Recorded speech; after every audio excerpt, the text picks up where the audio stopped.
नमस्कार, NTV India news में आपका स्वागत है। मैं हूं साक्षी। पेश है आज की प्रमुख हलचल। देश के प्रधानमंत्री और मध्य प्रदेश के मुख्यमंत्री भ्रष्टाचार को लेकर बहुत ही सख्त रवैया रखते हैं, लेकिन सीधी जिले में उनकी इस नीति से कुछ विभाग डर और इत्तेफाक नहीं रखते। शायद इसीलिए विकास कार्यों में लापरवाही और भ्रष्टाचार के चलते शासन को लाखों करोड़ों का नुकसान हो गया। मामला सीधी जिले के धौनी विधानसभा के कुसमी ब्लॉक के अंतर्गत डेवा पंचायत के बड़काडोल दुबई मार्ग में कोडमार नदी पर बनी पुलिया का है। REAS विभाग द्वारा विगत 2 माह पहले बनाया गया लगभग 50 लाख की लागत का यह पुल बरसात के सामान्य बारिश के दौरान ही टूटकर पानी में बह गया। आदिवासी विधानसभा के जंगली क्षेत्र में बड़े पुल के नदी में बह जाने से खलबली मच गई और मामला उजागर होने के बाद विपक्षी नेताओं की नजर भी इस भ्रष्टाचार पर टिक गई। इस पुल के बह जाने से करीब 1 दर्जन गांवों का संपर्क मझौली ब्लॉक से टूट गया है। के कुसमी विकास खंड में चिनगवा से डेवा मार्ग पर बनी यह पुल भ्रष्टाचार की एक जीती जागती मिसाल है। इस पुल के निर्माण कार्य में जो लोहे का इस्तेमाल किया गया है वो भी मकान बनाने वाले एक सामान्य से दीवार से भी कम स्तर का लोहा 6 mm 8 mm का लोहा इस्तेमाल किया गया है। समस्या है कि देख ही रहे हैं कि पुल की हालत, और सरकार जो कहती है कि इस क्षेत्र के जनता आदिवासी गरीब है, खासकर इधर बैगा आदिवासी ज्यादा बसे हुए हैं। यहाँ खासकर यहाँ डेवा से मझौली जाने के लिए आवागमन की सुविधा जो सरकार बनाने की कोशिश कर रही थी, भ्रष्टाचार है। भ्रष्टाचार के अलावा इसमें कुछ नहीं है। करोड़ों की लागत से बनी पुल 2 महीना नहीं चली है, नाम मात्र की वर्षा से बह गई। यहाँ के मरीज डेवा है, देवमठ है, खरवर है, यहाँ के मरीज आने जाने की बिल्कुल सुविधा नहीं है। और सरकार की ये रवैया है, कहते हैं कि सर हम आदिवासियों के हित में काम कर रहे हैं, आदिवासियों की तैसी है, कहीं कुछ नहीं है, भ्रष्टाचार है। 17 अगस्त को मध्य प्रदेश के पूर्व नेता प्रतिपक्ष जय सिंह राहुल भैया के निर्देश पर कांग्रेस पार्टी का एक निरीक्षण दल नदी के बहाव में बह गई पुलिया का जायजा लेने पहुंचा। निरीक्षण दल में जिला कांग्रेस कमेटी सीधी के जिला अध्यक्ष ज्ञान सिंह चौहान, पूर्व सीधी जिला कांग्रेस कमेटी के अध्यक्ष रुद्र प्रताप सिंह बाबा, पूर्व जिला कांग्रेस कमेटी के अध्यक्ष आनंद सिंह चौहान, पूर्व जिला कांग्रेस कमेटी के अध्यक्ष चिंतामन तिवारी, जिला महिला कांग्रेस के अध्यक्ष कमलेश सिंह, कांग्रेस पार्टी के वरिष्ठ नेता आनंद सिंह शेरगांव के साथ अन्य कई पदाधिकारी और स्थानीय कार्यकर्ता मौजूद रहे। इस दौरान निरीक्षण दल ने पुल की गुणवत्ता, पुलिया बनाने का मापदंड और पुल में लगाए गए लोहे को देखने के बाद इस बनाए गए पुल में भारी भ्रष्टाचार के किए जाने के आरोप लगाए। पुल के अवलोकन के दौरान कांग्रेस नेता ज्ञान सिंह चौहान और जिला महिला कांग्रेस अध्यक्ष कमलेश सिंह ने NTV इंडिया न्यूज को अपनी प्रतिक्रिया दी और कहा कि जनता के खून पसीने की कमाई से बने पुल के 2 महीने में बह जाने से गांव के लोग अपने घर पहुंचने और गांव से बाहर जाने से वंचित हो गए हैं। यह निर्माण कार्य शासन, प्रशासन और नेताओं के भ्रष्टाचार की पोल खोल रहा है। अभी पुल बनी है, 2-4 महीने हुए और एक बारिश में ये पुल बह गई है। दूसरा एजेंसी REAS डिपार्टमेंट, REAS विभाग रहा है। इसके जो एक अधिकारी हैं हिमांशु तिवारी, उनकी जो विधानसभा में भी लगातार वहाँ तक आवाज़ शायद अभी सुनने को मिला, विधानसभा कैंसिल हो गई, नहीं तो वहाँ भी इनके खिलाफ आवाज़ उठाई जाती। लेकिन ये कोई एक पहली नदी नहीं है, ऐसे कई प्रकरण हैं जो हमारे पास भी संज्ञान में है कि कम से कम 200 से 300 करोड़ रुपए के लगभग का भ्रष्टाचार किया गया है, जिसकी परत खुल रही है।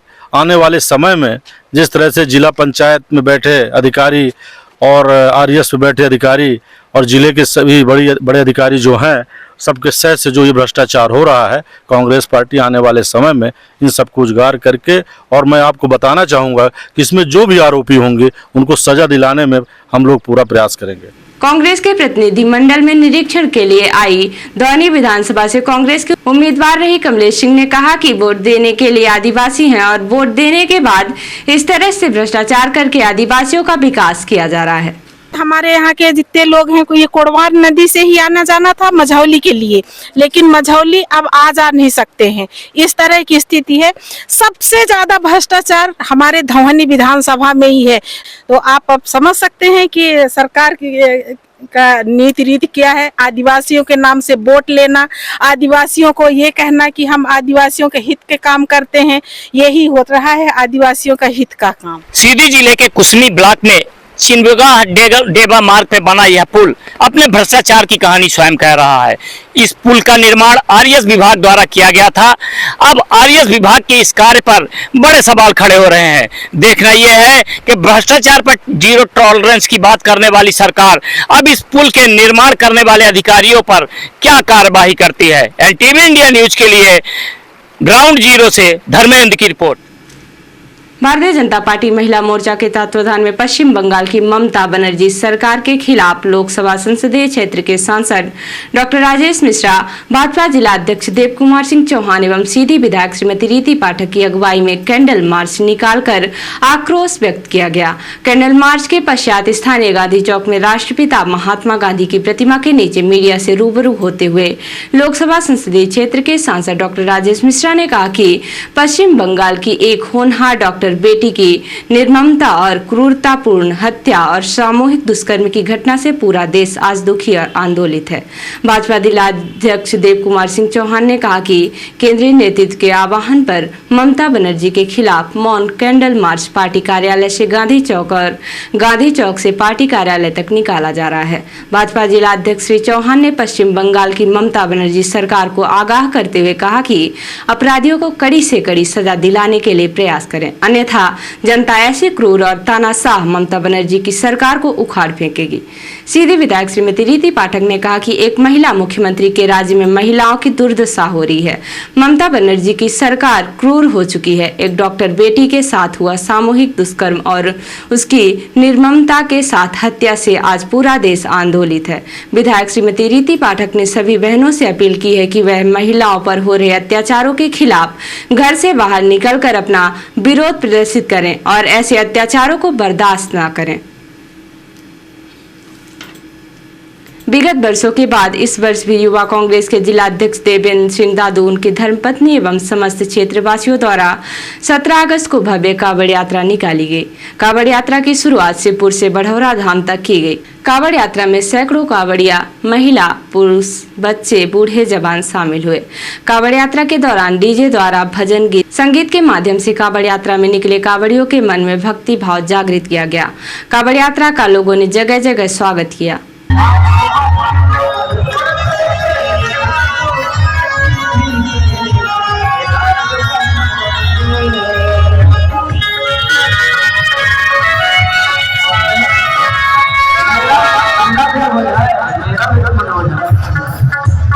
गाड़ी चलो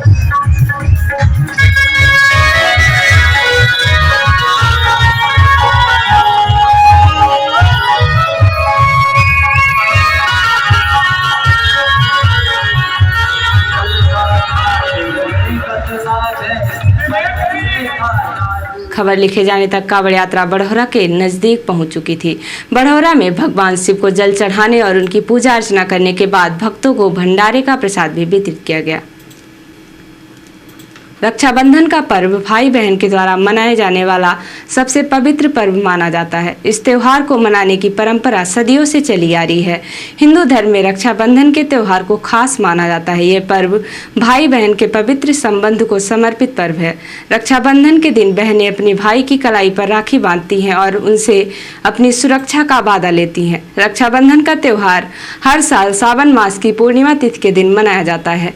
इस साल राखी का पर्व 19 अगस्त 2024 को सोमवार के दिन मनाया जाएगा। इस वर्ष 19 अगस्त को पड़ने वाले राखी के त्योहार को लेकर राखी का व्यापार करने वाले व्यापारियों में भी काफी उत्साह है। उन्होंने अपनी दुकानों में तरह तरह की रंग बिरंगी राखियां सजा रखी हैं, जिनकी बिक्री शुरू हो गई है। बाजारों में राखी खरीदने के लिए बहनों की भीड़ निकलने लगी। रिपोर्टर हिमानी रौतेला ने बताया कि नैनीताल के बीडी पांडे अस्पताल के डॉक्टरों ने विगत दिनों कोलकाता में महिला डॉक्टर के साथ गैंगरेप की दिल दहला देने वाली घटना हुई, उसके खिलाफ डॉक्टरों ने अपना विरोध प्रदर्शन किया। इस दौरान डॉक्टरों ने बीडी पांडे अस्पताल से लेकर तल्ली ताल तक होते हुए मल्ली ताल पंत पार्क तक रैली निकालकर आरोपी को सख्त सजा देने की मांग की। और अब पेश है प्रादेशिक हलचल। सारंगपुर में नायब तहसीलदार को ट्रैक्टर से कुचलने की कोशिश। रेत माफिया ने धमकाया, स्पॉट पर ट्रैक्टर चढ़वाकर जान से खत्म कर दूंगा। उज्जैन में विधायक के ऑफिस के बाहर बीजेपी कार्यकर्ता भिड़े, बंदूक लहराई, आरोपी कांग्रेस छोड़कर आया। ओलंपिक में ब्रॉन्ज मेडल जीत कर लौटे विवेक सागर का सम्मान। नर्मदापुरम में खेल प्रेमियों ने किया स्वागत। और हाई कोर्ट बोला डॉक्टर हड़ताल खत्म करें। वकील ने समय मांगा तो जज ने कहा जान जा रही होगी तो 2 दिन बाद दवाई देंगे क्या। और अब पेश राष्ट्रीय हलचल।